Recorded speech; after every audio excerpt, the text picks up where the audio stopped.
Bienvenue au podcast quotidien de Gurukul Prep du 12 octobre. Mise à jour 1, jour important.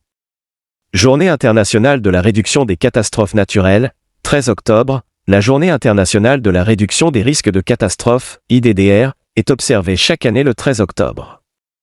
Cette journée est dédiée à sensibiliser le public aux catastrophes, à leur impact sur les êtres vivants et aux stratégies de prévention. Elle est observée dans le monde entier pour faire prendre conscience des causes sous-jacentes des catastrophes et des injustices. La première journée internationale de la réduction des risques de catastrophes a été commémorée en 1989 par l'Assemblée générale des Nations unies. Cette journée permet de sensibiliser à la gravité des catastrophes dans le monde. Le thème de cette année est « Donner du pouvoir à la prochaine génération pour un avenir résilient ». Mise à jour 2, partenariat. DigiLocker s'associe à l'application Umang pour un accès fluide aux services gouvernementaux. La Division nationale de l'e-gouvernance a récemment dévoilé la collaboration de l'application Umang avec DigiLocker, permettant aux résidents d'accéder facilement à divers services gouvernementaux. Le ministère de l'Électronique et de l'Informatique a déclaré que cet accord permettra aux utilisateurs de contrôler différents services à partir d'une seule plateforme. L'application Umang est disponible pour tous les utilisateurs Android, et ces services peuvent être consultés via l'application DigiLocker. Le ministère a affirmé que DigiLocker est une initiative phare du programme Digital India pour offrir un stockage sécurisé dans le cloud pour les documents essentiels. Mise à jour 3, livre. Le livre « Andaman » Ekadbut Akarshan, lancé à l'AILF 2024, un livre captivant mêlant souvenirs, émotions et suggestions de voyage sur les îles Andaman, Ekadbut Akarshan, de la célèbre écrivaine hindi Kumud Verma, a été publié lors de la 9e édition du Festival international de littérature d'Ahmedabad qui s'est récemment tenu à Ahmedabad, Gujarat, dans l'auditorium Mrinalini Sarabhai du superbe campus du Centre pour l'éducation à l'environnement. Ses compagnons de voyage ont lancé le livre à la suite de leur récent voyage aux Andamans, Umashankar Yadav, fondateur de l'AILF, Prof. Sanjay Verma de l'IMA, Umlesh Yadav et Seren Yadav.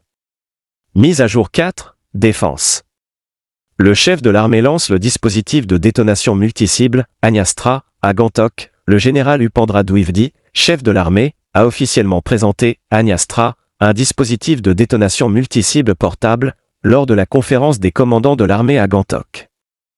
Cet appareil, inventé par le major Rai Prasad Eres du corps des ingénieurs de l'armée indienne, est considéré comme une avancée significative dans les opérations conventionnelles et de lutte contre le terrorisme.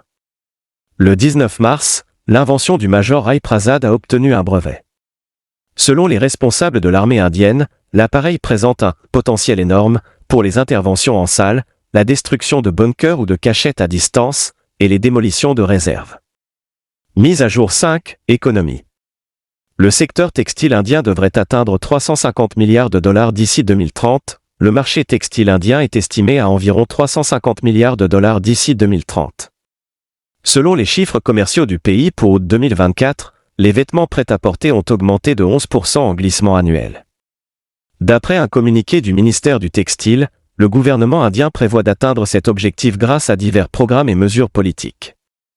Il est prévu que plus de 90 000 crores de roupies d'investissement affluent via les programmes PM Mega Integrated Textile Region and Apparel, PM Mitra, et Production Linked Incentive, PLI, au cours des 3 à 5 prochaines années. Mise à jour 6, internationale. L'ANU élit 18 nouveaux membres au Conseil des droits de l'homme pour le mandat 2025 à 2027. L'Assemblée générale des Nations unies a sélectionné 18 membres du Conseil des droits de l'homme, composé de 47 membres, pour la session 2025 à 2027.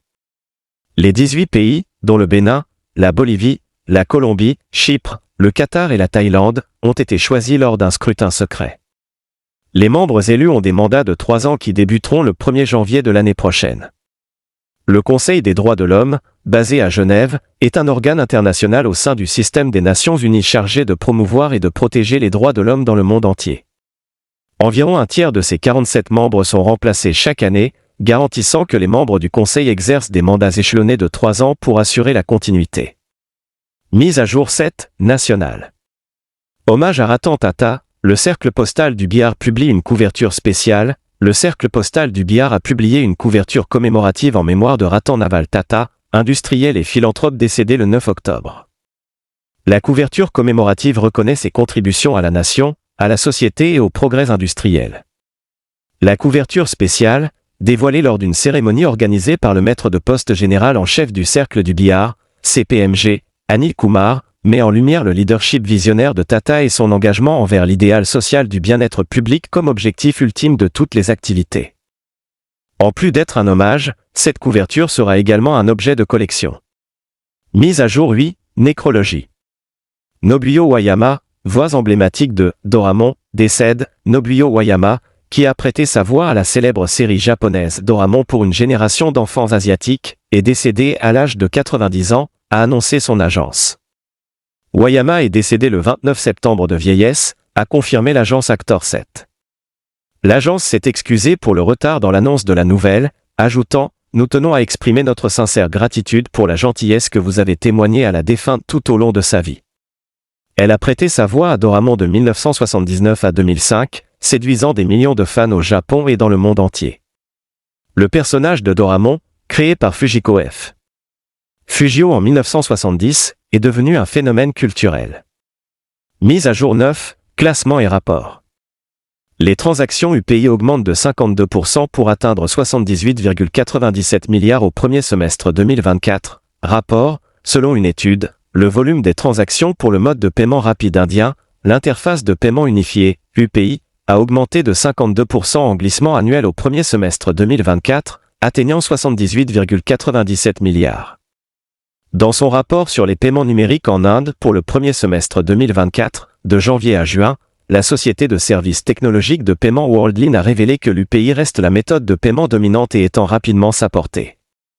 Selon le rapport, en comparant le premier semestre 2024 à la même période en 2023, les volumes de transactions UPI ont grimpé de 52%, passant de 51,9 milliards à 78,97 milliards. Mise à jour 10, sciences et technologies. Le plus haut télescope Cherenkov au monde inauguré au Ladakh, le plus haut télescope Cherenkov d'imagerie au monde, l'Observatoire d'expérimentation atmosphérique Cherenkov, MAS, a été établi à Anle, dans le territoire de l'Union du Ladakh, à une altitude de plus de 4300 mètres. Selon un représentant, l'Observatoire MAS a été officiellement inauguré ici par le Dr Ajit Kumar Mohanty, président de la Commission de l'énergie atomique et secrétaire du département de l'énergie atomique, DAE. Construit de manière indigène par le Bhabha Atomic Research Centre, BARC, avec le soutien de l'Electronics Corporation of India Limited et d'autres partenaires industriels indiens, le MAS est le plus grand télescope Cherenkov d'imagerie en Asie, a-t-il déclaré.